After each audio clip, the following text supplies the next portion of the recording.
Voilà, donc merci à ceux qui sont là déjà pour ce rendez-vous. Et puis on va justement aller un peu plus loin là maintenant sur cette notion de croyance limitante. Parce qu'au fond, le risque c'est de... Je tirais une carte tout à l'heure, une petite carte sur je ne sais plus sur quoi c'était, c'est ma fille qui a amené ce jeu-là. Et puis, voilà, tirer une carte et ça parlait de que la vie, c'était comme l'inspire et l'expire. Ça rentre et ça sort. Et ils avaient je trouvais cette jolie manière de dire. Enfin, imaginez si vous respirez, vous gardez votre respiration, vous ne n'expirez pas, vous allez mourir tôt ou tard.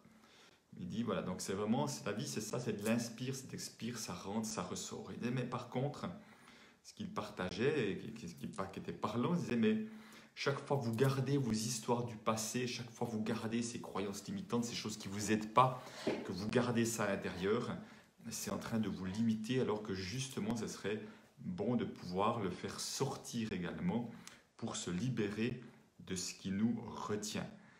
Voilà, ce matin je parlais des plafonds de verre. Les plafonds de verre, alors sur le thème de la relation d'argent, j'en parle surtout sur le fait que ça se manifeste principalement sur les revenus qu'on s'autorise à gagner. Parfois, il y a comment on plafonne, on se limite dans cette capacité. Je mets juste la vidéo là, voilà.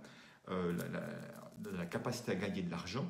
On peut se limiter en termes de fortune, donc en termes d'avoir, je dirais ça peut être d'épargne, ça peut être de l'argent, enfin des valeurs sous différentes formes.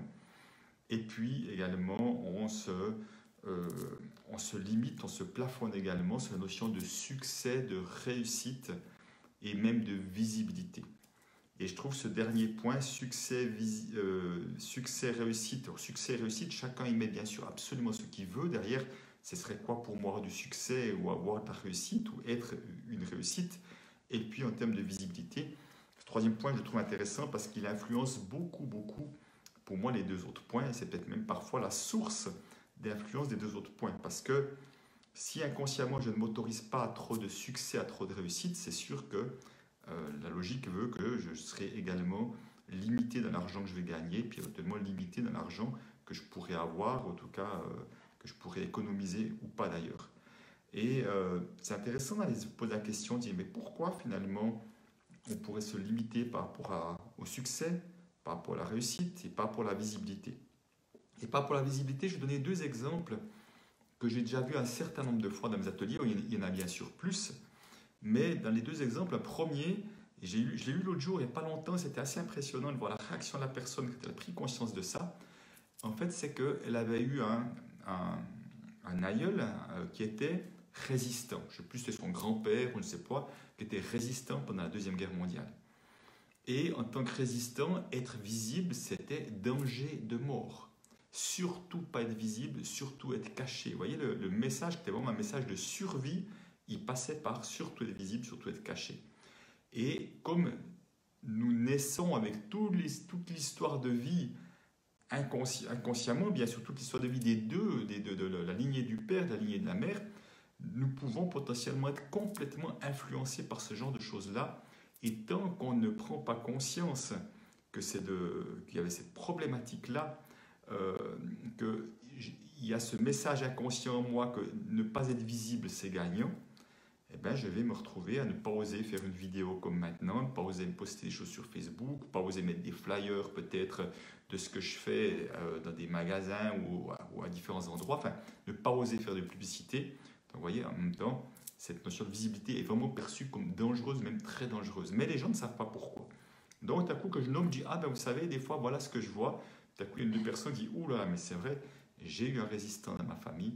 Et voilà. Et pour la petite histoire d'ailleurs, ces personnes-là également sont parfois de grandes résistantes. Ils résistent au changement, ils résistent à changer les choses parce qu'ils ont vraiment cette croyance que résister, c'est gagnant. Vous voyez, mais là aussi, si on ne fait pas la distinction, on garde juste le mot, sans faire la distinction entre là où résister a du sens et là où lâcher prise a du sens, on résiste à tout et ça devient un grand, grand piège.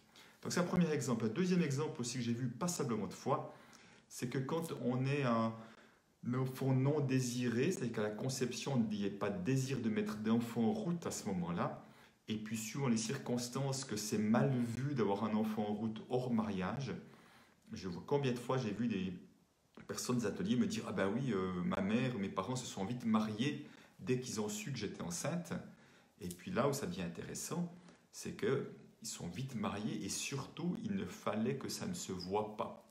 Il ne fallait pas que ça se voie que ma mère était enceinte. Vous voyez, il faut sauver la réputation. Hein, on est vraiment dans le regard des autres, sauver la réputation. Alors qu'au fond, c'est un peu idiot parce que quand l'enfant naît, il n'y a pas besoin d'être très fort en arithmétique pour faire un calcul du nombre de mois. Puis mais au fond, quand ils se sont mariés, elle était déjà enceinte. Donc, vous voyez, mais cette histoire de peur du regard des autres, c'est tellement, tellement courant qu'au fond, ça donne toutes sortes de réactions. Et alors, qu'est-ce qu'il y a également pour la mère? Surtout que ce bébé ne se voit pas, surtout que ça ne soit pas visible. Donc l'embryon, enfin le fœtus que je suis, il encode déjà ne surtout pas être visible. Ça peut vouloir dire ne pas grossir trop vite, ne pas devenir trop grand, mais surtout ce message ne pas être visible. Et c'est impressionnant de voir à quel point ça peut nous poursuivre, puisque même adultes, nous ne savons pas pourquoi, effectivement, nous avons tendance à ne vouloir pas être visible, parce qu'il y avait danger d'être visible, danger de réputation, il fallait essayer d'éviter la honte ou ce genre de choses-là à cette époque-là. Voilà, juste deux raisons parmi d'autres, voyez, pour lesquelles parfois on veut absolument éviter d'être visible, alors qu'au fond, en étant visible, c'est comme ça que j'aurai plus de chances d'avoir plus de succès, plus de réussite. Alors juste, si je reviens encore à cette notion de, je ne vais pas vous faire tout ça parce que voilà, c'est assez long, mais si je reviens à cette notion de succès, de réussite, et encore une fois, comme je dis, chacun met les mots à quoi ça correspond. Moi, j'ai aucune idée à quoi ça correspond pour vous d'avoir du succès, d'avoir de la réussite dans votre vie ou dans votre activité professionnelle. On ne met pas du tout les objectifs au même endroit. Et alors, qu'est-ce qui pourrait effectivement faire qu'on se limite, qu'on plafonne ce succès ou cette réussite? Alors là aussi, je reviens sur l'histoire de la généalogie. Parfois, dans la généalogie, dans une lignée paternelle, maternelle, c'est égal, il peut y avoir un membre de cette lignée qui a eu une belle réussite, en tout cas quelque chose qui était perçu comme une belle réussite, en tout cas vu de l'extérieur, peut-être parce qu'il avait un beau poste, il était notaire, médecin ou je ne sais pas quoi, ou peut-être qu'il a monté une entreprise qui avait passablement de succès. Et malheureusement, ça a mal tourné. Alors, mal tourné, ça peut vouloir dire quoi?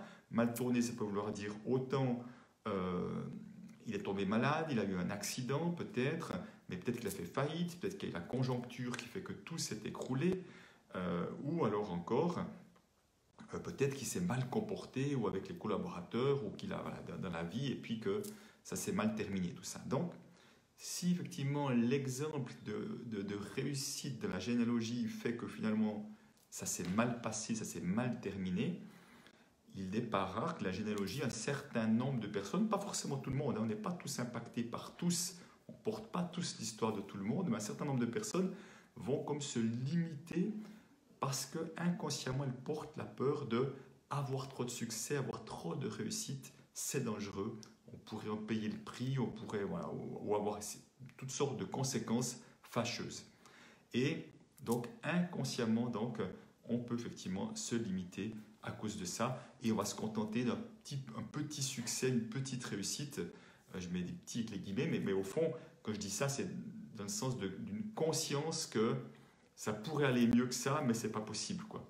Et c'est donc inconsciemment, on peut se saboter, on peut s'empêcher d'avoir plus de réussite. C'est vraiment ça la question qu'il peut y avoir. Et aussi peut-être une deuxième raison, mais il y en a encore bien plus que ça, mais comme pour la visibilité, je vous en donne deux également.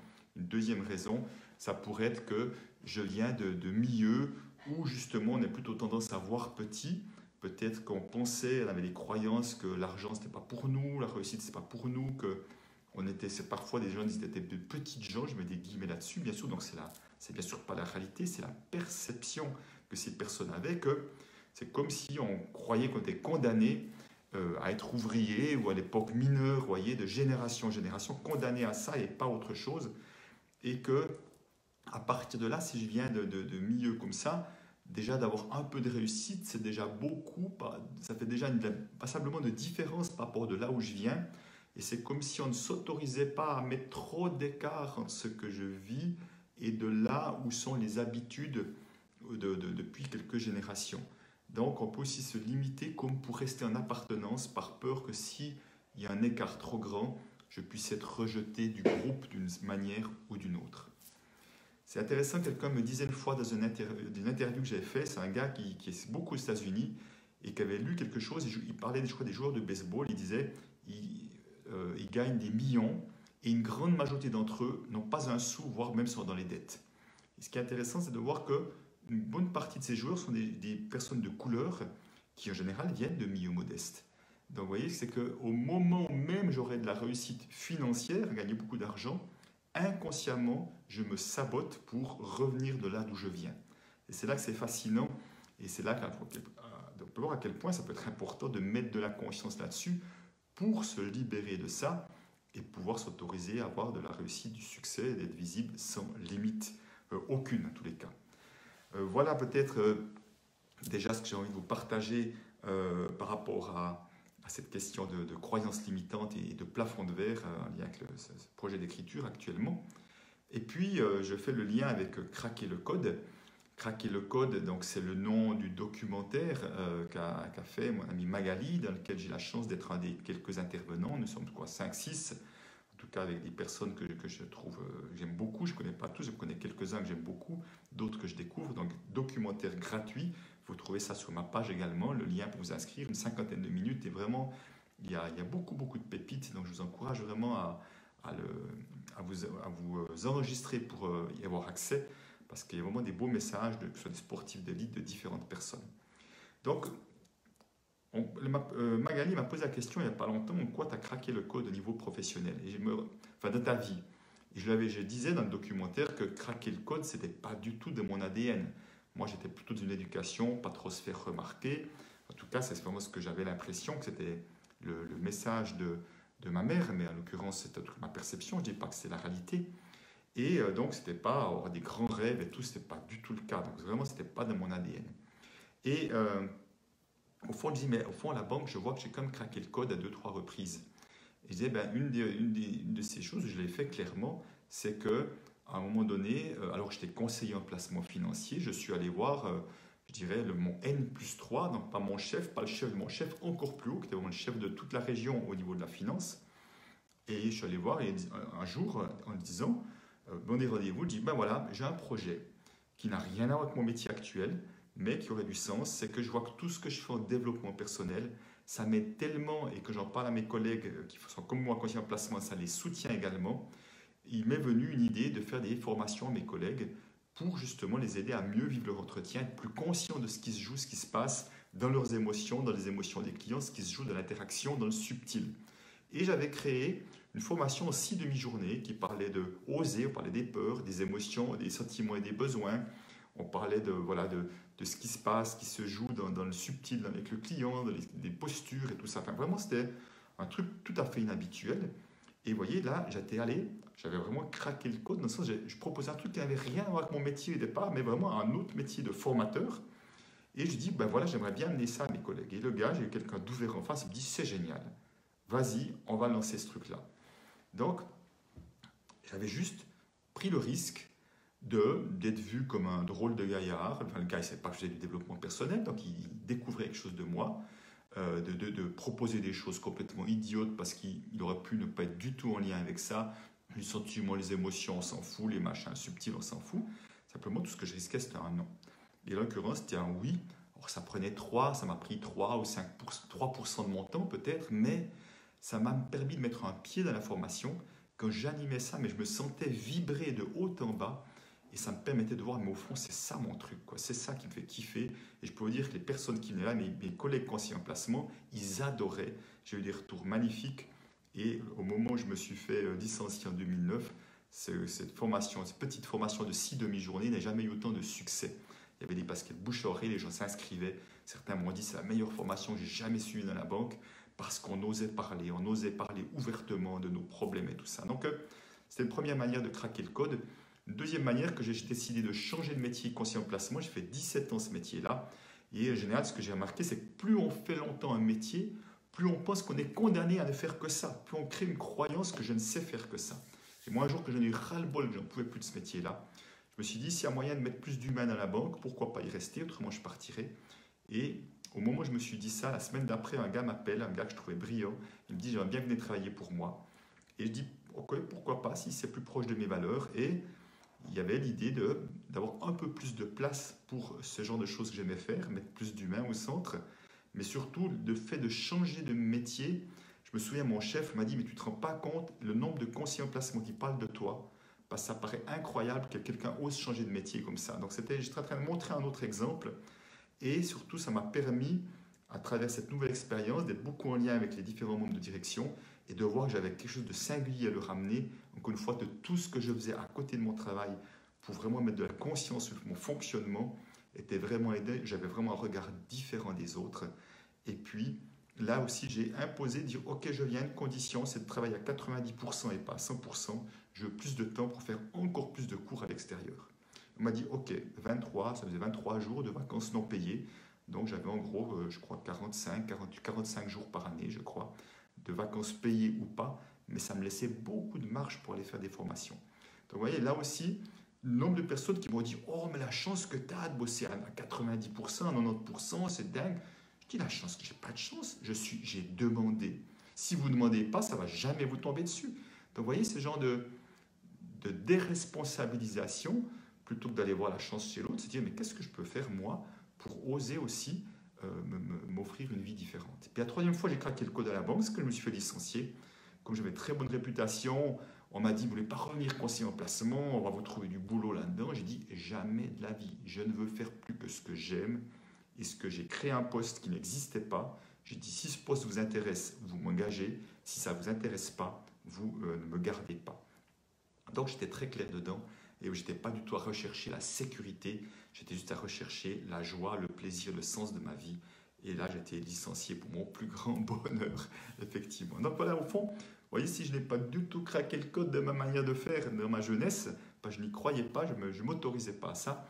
Au fur et à mesure que j'ai commencé à faire ce travail de croissance intérieure, je me suis autorisé à des choses, à m'autoriser à être un peu plus moi-même, d'être un banquier extrêmement singulier dans ce monde-là, et de voir que j'étais très apprécié par ma singularité, parce que je pense que je faisais beaucoup d'effets miroirs aux autres sur ce qu'ils n'osaient pas faire. Donc voilà, je ne sais pas comment vous, ça vous parle, comment vous avez osé, ou comment vous avez envie de craquer le code, de casser ces limites, ces croyances limitantes que nous nous mettons nous-mêmes, parce que nous avons un potentiel infini. On le voit tellement de manière aujourd'hui que l'être humain a un potentiel que même tous les chercheurs n'auraient jamais imaginé il y a peut-être 10 ans, 20 ans, 50 ans. Et c'est ça que je trouve extraordinaire.